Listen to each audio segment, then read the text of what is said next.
Hey guys, welcome to the A3R Gaming channel. In today's video we're basically going to be fooling around with the key on its secondary build with Haruna and just have a little bit of fun. We don't do the best damage, we don't get the highest kills, we don't even win the game. But it is a video I thought I would like to share with you guys just to show how powerful the secondary build on the key can actually be.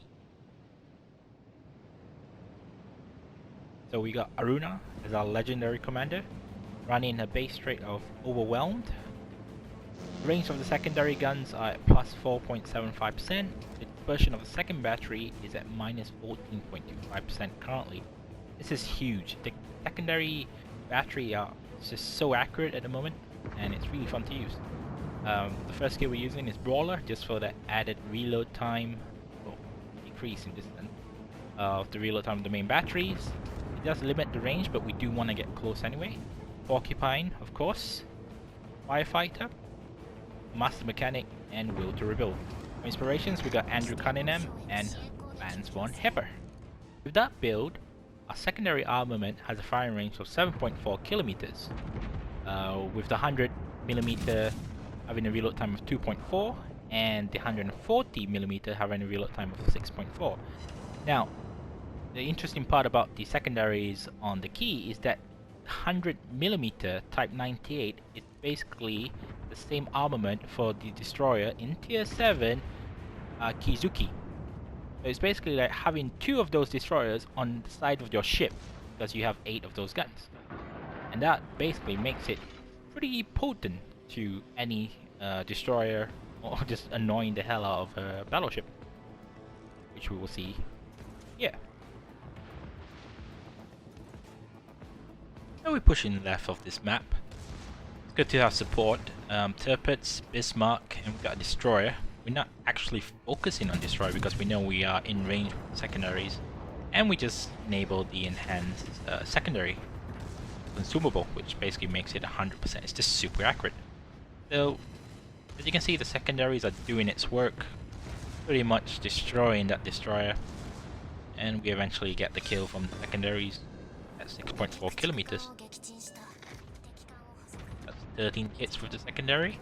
Not bad. Here we're gonna try and go the opposite way of our teammate, where he's pushing up to the right. I figured, alright, I'll try and get a different angle. We can either get the Bismarck or the Tirpitz a bit faster. Unfortunately for me, the Bismarck is well angled towards me. Well angled, showing his butt, and Tirpitz is trying to get out of there as fast as he can.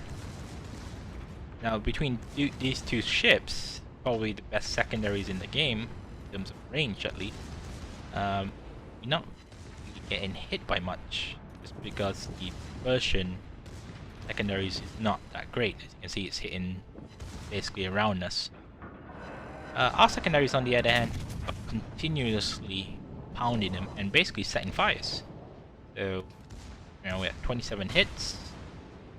Tirpitz is going to go down. I actually wish I got that kill and focused, and I had the guns ready. I could have got my Kraken right here and then. Fortunately, I wasn't really alert enough to try and kill still. So our secondaries have set another fire to the Bismarck. Now it's probably at this moment that as I'm focusing on the Bismarck, completely oblivious to the Nagato on my left. I don't even realize that when my secondary starts shooting that direction, which actually, I guess, depending on how you look at it, makes sure that I don't show any broadside. So Bismarck is running away. We're gonna get one more salvo, and then we're gonna forget about him because our secondaries are right here, setting multiple fires. Got rid of the gun. That salvo doesn't do that much damage, but good enough. But just keep an eye. Our secondaries are continuously hitting that Bismarck, and I'm thinking, okay, he's gonna go around the island, but our secondaries still have line of sight. Well, I say line of sight, angle of guns. But they're still pounding the Bismarck and actually kill him from that fire. So that's pretty good. Now the Nagato is right in front of me. Shot the torpedoes to make sure he turns.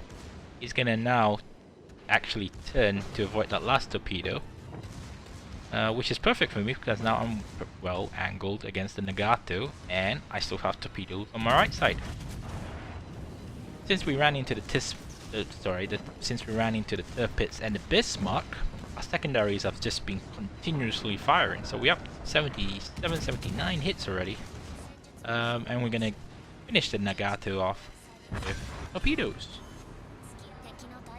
So 94 additional hits there, bringing our secondaries to 157. Now, this is where everything starts to fall apart. About here where I realized that our base is being capped by a destroyer and it's got support of a cruiser and a battleship. Now I'm all the way over here, so I can't really do much for the base there. But I think, okay, we got a battleship, a cruiser, a destroyer all heading towards that direction. And I figure, well, at the very least, they're gonna basically slow the cap down. Which is what I'm hoping, and I have the mindset of, well, might as well just cap their base while I'm here. So, there's only Atlanta, which is kind of trying to run away from me. In a sense, here, it does a good turn in, completely miss my salvo there. And then I believe we got a Fiji on my right here, which is being tunneled by, well, I guess, the cruiser and the battleship that's beside him. Now, I'm getting a bit worried because I'm looking at the cap over there and there's 3 ships in the cap right now. It's already more than half. But not so worried because we still have the same amount of ships. And I know that 2 ships, the Fiji and Atlanta, are over by my side. So basically you have 3 ships down there with a destroyer that should be able to assist in uncapping our base basically. At this moment in time, I realized I could have had a Kraken. And the problem with Krakens is that when you actually want it, you don't get it. Which is true. What happens? Yeah, I was going to go and try and finish this Fiji, but then I decided against it because that's going to bring me out of the base, and I'm guessing we might need to win on the base. Secondaries light up, hitting the Atlanta. That's fine. 3 hits, 2 hit. 3 shots, 2 hit. What I should have said. But alright. Well, we'll focus on the Atlanta and try and stay in here. But everything starts going horribly wrong. We just lost the destroyer, which should have been our biggest asset down there. And then we realized that we're gonna lose the other ship too. So Atlanta's here. He's getting hit. He's really not angled correctly. He's broadside towards the cruiser. I think he can get Citadel as I'm about to shoot, and then we actually lose our battleship from the Atlanta. So it's just bad timing. So we got another cruiser down here. I'm just hoping that he's gonna get a few shots off to reset the cap. Unfortunately, no. And then I, in true fashion, basically I should have held my shot here, just making sure that I had a chance to kill the cruiser. Instead, I took it a bit too early and completely missed most of the shots. Shame, should have got closer. Well, it's a loss, but it's a good game overall. I actually enjoyed it. We took damage, we got healed up, did very good on the secondaries, we set multiple fires, got torpedoes. It was an all-rounder for me. Just too bad I didn't get that Kraken. Just remember guys, as long as you are having fun, you are always winning. Thanks for watching, do take care, and be safe.